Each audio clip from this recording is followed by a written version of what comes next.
మిత్రులారా, పైల్స్.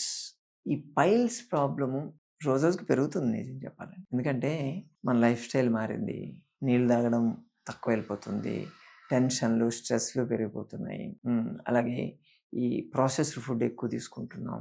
తీసుకునే దాంట్లో ఫైబర్ తక్కువ ఉంటుంది. ఇవన్నీ కారణాలు. కాన్‌స్టిపేషన్, క్రానిక్ కాన్‌స్టిపేషన్ ఉంటే ఈ ప్రాబ్లమ్ వస్తుంది మెయిన్.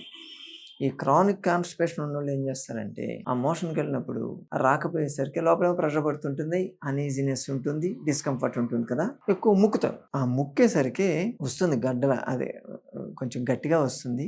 ఆ లోపల ఉన్నటువంటి లేయర్స్ అనేటివి దెబ్బతింటాయి. అనస్ దగ్గర. ఆ మలద్వారం దగ్గర ఉండేటువంటి స్పింక్టర్ ఏదైతే ఉంటుందో అది క్రాక్ ఇస్తుంది. దాంతో పాటు అక్కడ ఉన్నటువంటి లేయర్ కూడా దెబ్బతినిపోతుంది. పల్చగా అయిపోతుంది. దాంతో లోపల ఉన్నటువంటి కంటెంట్ బయటకు వస్తుంది. ఇవి పైల్స్. ముందేమో లోపల ఇంటర్నల్ పైల్స్ స్టార్ట్ అవుతాయి. కొద్ది రోజులు అయ్యేసరికి అవి ఎక్స్టర్నల్ పైల్స్ కూడా వస్తాయి. బయటకి పిలకల్లాగా వచ్చేస్తాయి. మోషన్ వెళ్ళినప్పుడు బయటకు వస్తాయి. మళ్ళీ మోషన్ వెళ్ళిపోయిన లోపలికి నెట్టుకోవాలి. కొంతమందికి హీట్ ఎక్కువైపోయింది అనుకోండి, వాళ్ళ బాడీలో తీసుకునేటువంటి ఫుడ్లో కూడా కొంచెం తేడా ఉందనుకోండి, దాంతో బ్లీడింగ్ కూడా స్టార్ట్ అవుతుంది. పొద్దున్న లేచి మోషన్ పోయినప్పుడు రక్తం కనిపిస్తే ఎలా ఉంటుందని మూడు అస్సలు బాగోదు కదా. అందుకని దానికి సర్జరీ చేయించుకుంటారు చాలామంది. కానీ మళ్ళీ వస్తాయి. ఎందుకంటే ప్రాబ్లమ్ అక్కడ కాదు కదా ఉండేది. మన లైఫ్ స్టైల్‌లో ఉంది. అది మార్చుకోరు. ఆ పోయినాయి కదని చెప్పి మళ్ళీ నార్మలే ఉంటారు. అదేదో జబ్బు లెక్క తీసుకుంటారు. జబ్బు కాదది. మన లైఫ్ స్టైల్ సరిగ్గా లేనందువల్ల వచ్చేటువంటి ప్రాబ్లమ్. సరే, ఇప్పుడు మన లైఫ్ స్టైల్ గురించి మాట్లాడుకుంటూ కాదు కానీ, సర్జరీ లేకుండా ఈ పైల్స్‌ని తగ్గించుకోవాలంటే ఏం చేయాలి?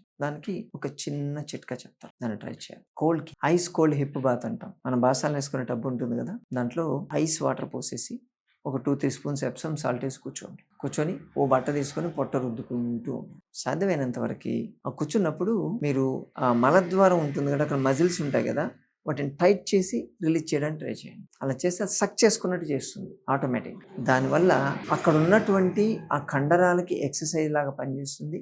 అవి స్ట్రాంగ్ అవుతాయి. ఆటోమేటిక్గా ఈ పైల్స్ అనేటివి లోపలికి సక్ కావడం ప్రాక్టీస్ చేస్తాయి. అందులో మనం ఎప్సమ్ సాల్ట్ వేసాం దాన్ని.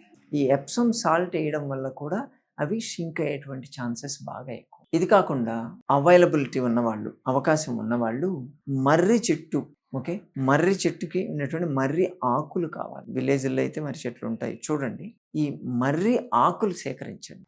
ఈ మర్రి ఆకులు ఏవైతే ఉన్నాయో వాటిని బాగా పండిన ఆకులు సెలెక్ట్ చేయండి. చెట్టు ఎక్కువ మీరు కొట్టక్కర్లేదు. మర్రి చెట్టు ఉంటే దాని దగ్గర పోతే రాలి పడిపోయి ఉంటాయి చూసారా, కొంచెం ఎండిపోవద్దు మళ్ళీ, ఓకే, కలర్ మారిపోతాయి, ఎల్లో కలర్లో ఉంటాయి.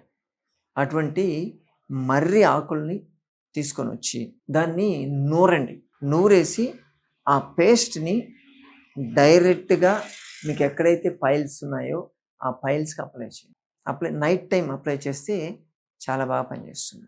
దాంతో షింక్ కావడం మొదలవుతుంది. అలా కాకుండా మీకు ఎండిపోయిన మర్రి ఆకులు దొరికాయి అనుకోండి, ఆ ఆకులు తీసుకొని వచ్చి పౌడర్ చేసుకోండి. మామూలుగా నలిపేస్తే పౌడర్ అయిపోద్దండి ఈజీగా. పౌడర్ చేసి దాన్ని ఆ మర్రి ఆకు పౌడర్ని నువ్వుల నూనెతో కలిపేసి ఎక్కడైతే మీకు పైల్స్‌నా ఆ పైల్స్‌కి అప్లై చేయండి. దీన్ని చేయడం వల్ల గ్రాడ్యువల్‌గా మీకున్నటువంటి ఆ పైల్స్ షింక్ కావడం మీరు చూస్తారు. ముందైతే 2-3 రోజుల్లోనే మీకు ఆ బ్లీడింగ్ కావడం అయితే అయిపోతుంది. చాలా ఈజీగా పనిచేసింది, సింపుల్ ఉంటుంది.